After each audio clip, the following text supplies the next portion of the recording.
الله الرحمن الرحيم. السلام عليكم ورحمة الله وبركاته. ازيكم يا جماعة، عاملين ايه؟ اهلا بيكم في حلقة جديدة من مطبخ حنان.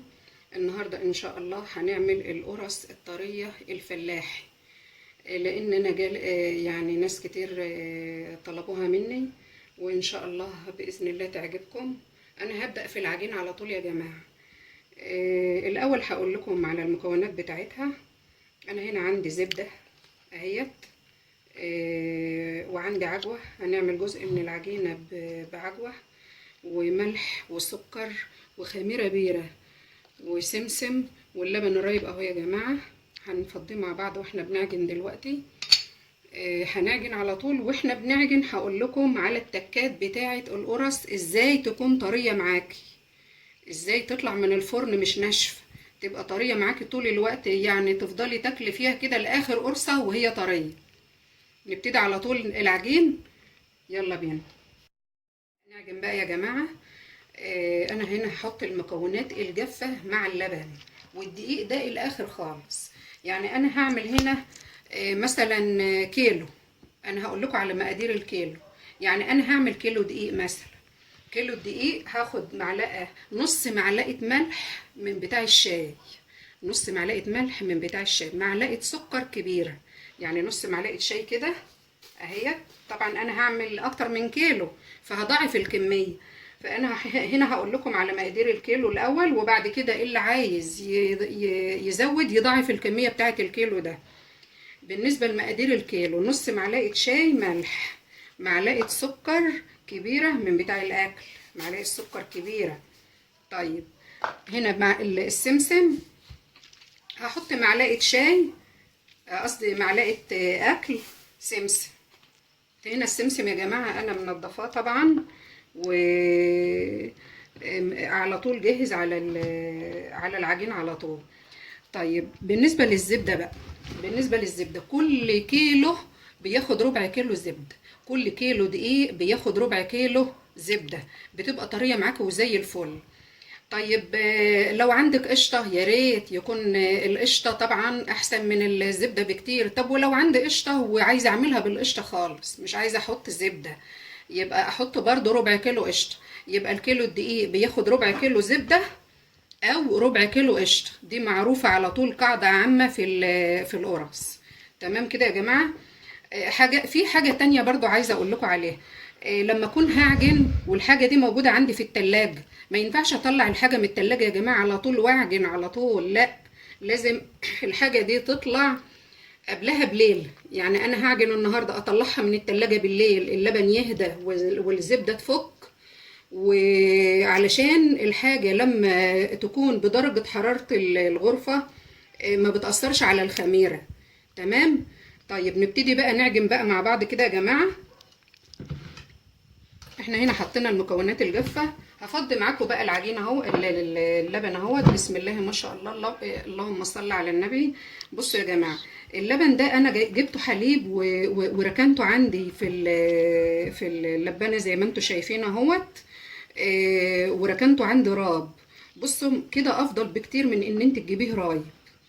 نفضي مع بعض كده. بصوا يا جماعه، شوفوا اللبن بسم الله ما شاء الله عامل ازاي، عمل حتت قشطه اهيت، شايفين؟ ليه بقى؟ لان هو اللبن نظيف وبخيره. شايفين يا جماعه القشطه ما شاء الله؟ هو هنا ما شاء الله كل ما يكون اللبن نظيف وزي الفل، كل ما يكون ايه العجينه جميله معاكي. طبعا انا هفضي هنا الكميه معايا اهيت،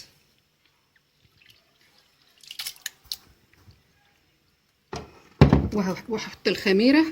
طب انا لما اكون هعجن كيلو، يعني انا دلوقتي لو هعجن كيلو، كفايه يا جماعه حته قد دي كده للكيلو الدقيق. يعني الكيلو الدقيق حته قد الليمونه، في حجم الليمونه بالظبط للكيلو الدقيق.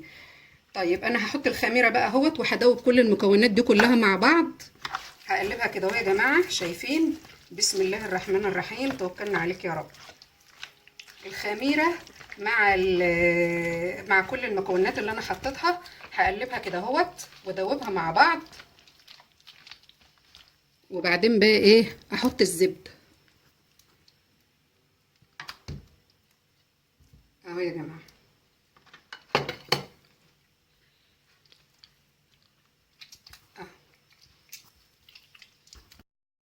بسيطه اهيت. لما تلاقيها بقى ايه ثابت من جناب العجانه كده وبقت في ايدك كده، ايدك نظيفه اهي، تعرف ان العجينه كده ايه تمام. طب لما الاقيها بقى بتشبط في ايدي، اعرف ان هي لسه محتاجه دقيق، احط تعفيره بسيطه كده، حاجه بسيطه خالص، ولت واعجن لحد ما الاقيها بقى ايه، بقت زي الفل معايا كده، ايدي نظيفه والعجانه نظيفه. طيب في الشتاء ده يا جماعه تلين العجين. طبعا خير الامور الوسط، يعني اهي العجينه في ايدي اهي ما بتشبطش اهي يا جماعه اهي، في ايدي زي الفل اهي ما بتشبطش في ايدي. يبقى كده العجينه ايه بقت حلوه اهي، شايفين صباعي فيها بيغرز بسهوله ازاي اهي. كده العجينه بقت زي الفل وجاهزه للايه للتقطيع. يلا بينا نقطع مع بعض. هنبدا نقطع بقى العجينه يا جماعه اهوت، سيبناها ترتاح 10 دقايق وهنبدا بقى نقطعها. تقطعي بقى ده الحجم اللي انت عايزاه، عايزاها كبيره عايزاها صغيره زي ما انت عايزه اهوت. اهو يا جماعه انا بحب الحجم ده، الحجم الصغير ده اهوت كده حلو قوي اهو.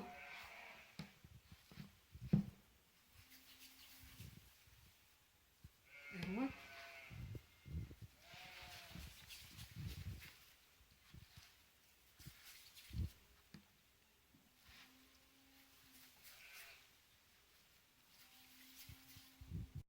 العجينه اهو يا جماعه، اول واحده ابتدينا بيها هي دي اللي ايه اللي هنبتدي بيها برضو واحنا بنبطط القرص اهو.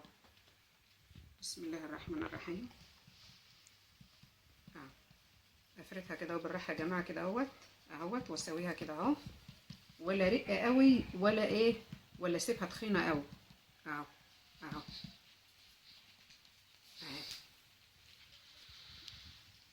اهي يا جماعه اهي، شايفين سمكها قد ايه، لا هي تخينه قوي ولا رقيقه قوي، لان هي لسه هترفع يعني هتخمر وترفع الاتنين مع بعض، فحجمها هيزيد، حجمها هيزيد.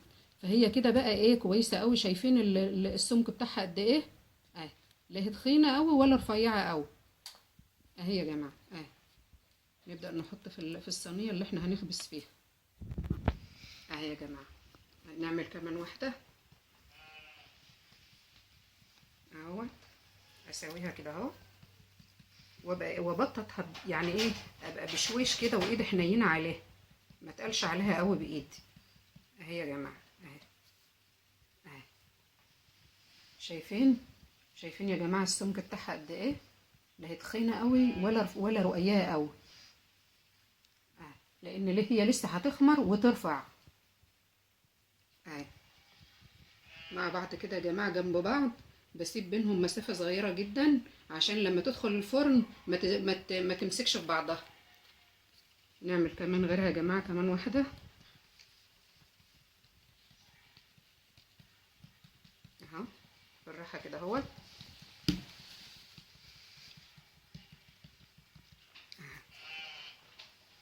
طبعا هي ما بتلزقش في الطبليه زي ما انتم شايفين، انا ببطط على طبليه خشب اهو يا جماعه، ولا دقيق ولا اي حاجه اهو. شايفين ايدي ولا في دقيق ولا برش دقيق ولا اي حاجه اهو، وما بتلزقش اهو. شايفين اهو، لان انا لو حطيت دقيق الدقيق هيبان فيها بعد ما اخبزها، هيبقى باين فيها وهضيع بقى السمنه والقشطه اللي انا حطاها اهو.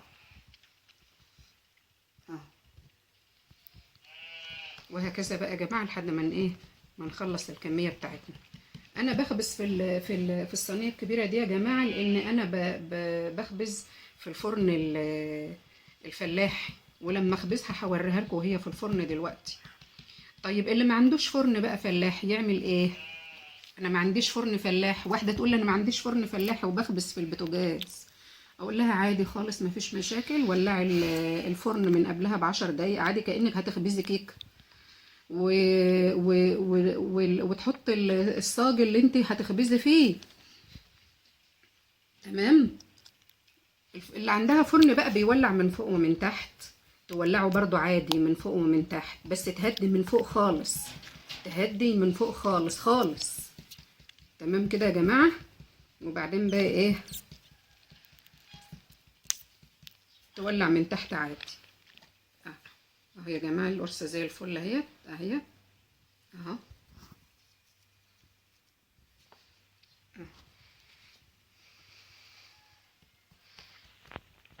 اهو يا جماعه اهو. الصينيه خلصت اهي يا جماعه اهي، بسم الله ما شاء الله زي ما انتم شايفين. هنركنها بقى ونغطيها، وبعدين ايه نخبزها بعد ساعتين. نبدا ناخد بقى الصينيه اللي بعدها.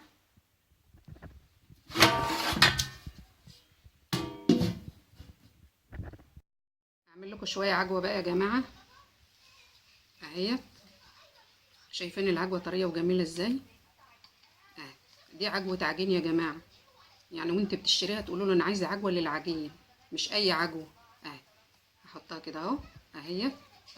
بفردها بقى بايدي كده بالراحه، واطبق عليها زي ما عملت في الجبنه بالظبط اهي. وافردها كده يا جماعه بالراحه كده اهوت بايدي اهي، بالراحه عشان ايه العجوه ما تسيبش العجين اهي اهي يا جماعه اهي. طبعا انا مش برقيها قوي علشان ايه يعني تبقى ماسكه نفسها كده شويه اهي. زي ما انتم شايفين يا جماعه من فوق ومن تحت ما شاء الله. بتبقى طعمه جدا يا جماعه في الاكل اهي.